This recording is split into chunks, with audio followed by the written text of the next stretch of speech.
'cause I'm a fool for your love.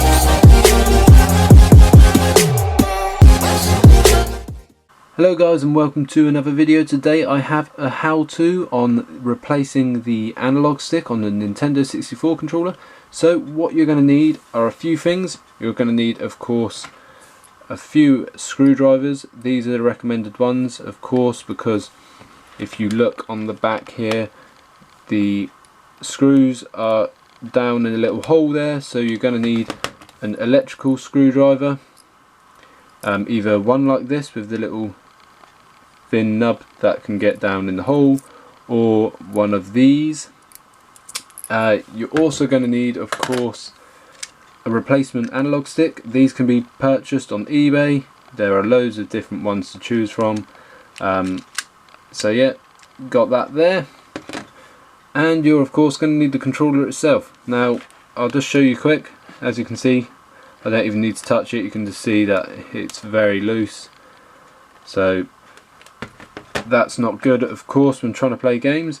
And then this one, as you can see, it just springs back in the center there. So I'm going to switch out this for the old one, of course. Now I have removed the screws for quickness of the video, so if I just flip this over here, we do have on the back, we have 9 screws. You have 7 on the back here, and then you have 2 inside there. Now the 2 screws in there are slightly smaller than the other screws, so that is the screw for one of these, and this screw here is the one which goes into the back there.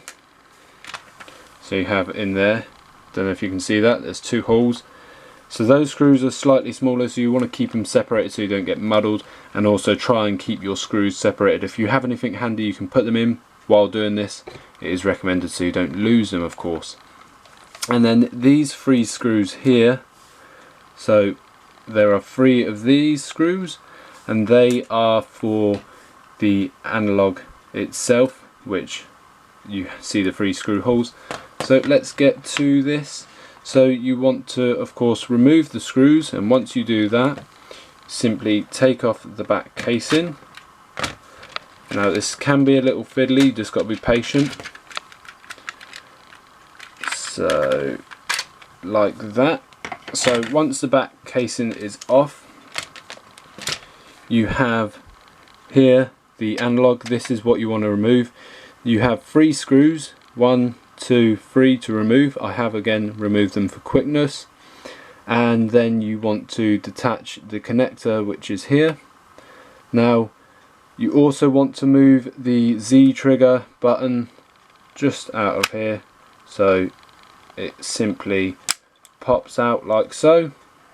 And then you want to pop the connector out, and then you simply take out the old analog just there.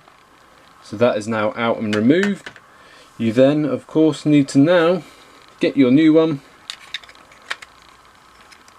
try and seat it in nicely, get your connector. Now the connector, it has that back side and then that side. Now you want to put it in with this side showing. There is only one way, so it won't go in the other way. So you just want to simply, again, it is a bit fiddly like I say, so you really got to be patient, and you just pop it in, and there it's nicely seated.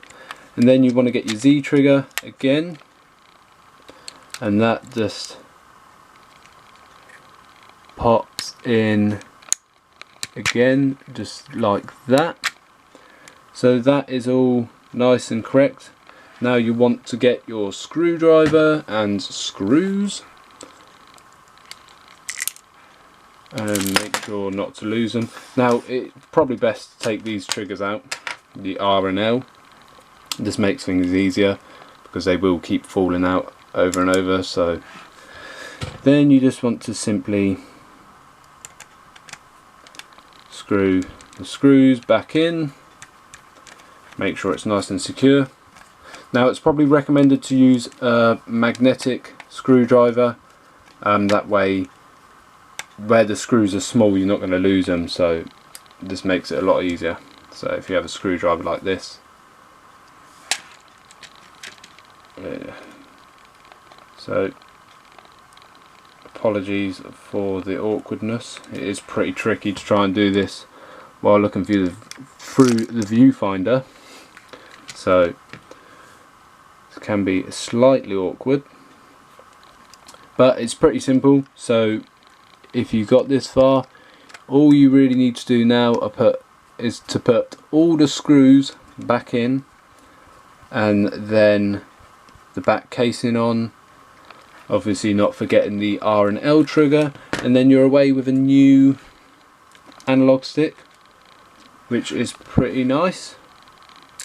And you can game on all your classic games on your Nintendo 64 and enjoy them instead of having that horrible analog where it doesn't seat in the middle. So I'm going to finish this off and then I'll be back in a moment. So there you have it, guys, just a quick how-to there on how to replace your N64 controller's analog. Now, a recap of what you're going to need to do and how you're going to do it.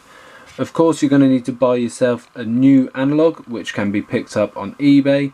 I will drop a link in the video description for the one that I got if you want to just get straight to it, but if not, just go onto eBay, search replacement analog for N64 controller, there comes straight up. Then you're going to need, of course, a set of screwdrivers. Now, a magnetic tipped screwdriver is recommended because the screws are small, that way you're not going to lose them. It can be pretty fiddly as well, so that's good. Then of course you want to remove all 9 of the screws on the back.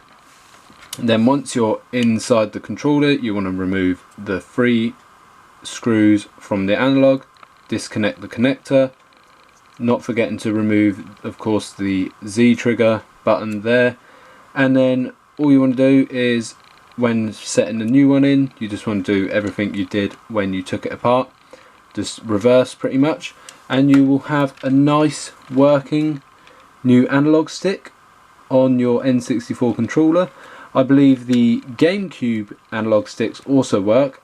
They have of course a different build quality, but I wanted to keep it original to the N64 and keep it looking original, of course, but the GameCube ones are a lot more long lasting than the Nintendo 64. So yeah, just a quick how-to there.